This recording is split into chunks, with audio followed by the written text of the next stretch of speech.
Сотрудники и военнослужащие Управления Росгвардии по Чувашской республике в очередной раз продемонстрировали свою готовность прийти на помощь тем, кто в ней нуждается.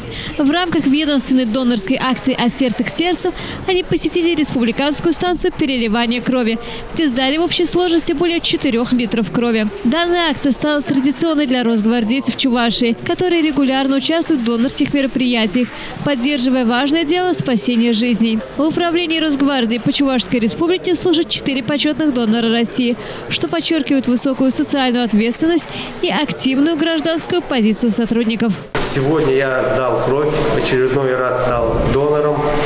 Я регулярно сдаю кровь, она очень нужна нуждающимся. Советую всем приходить и сдавать кровь. А также с этого года я участвую в акции Росгвардии «От сердца к сердцу». Так что, парни, давайте, сдавайте кровь, помогайте своим. Росгвардейцы Чувашии продолжают традицию добрых дел, вдохновляя своих коллег и граждан на участие в донорских акциях и проявление заботы о здоровье и жизни людей. Елена Яковлева, пресс-служба Управления Росгвардии по Чувашской республике, «Жизнь столицы».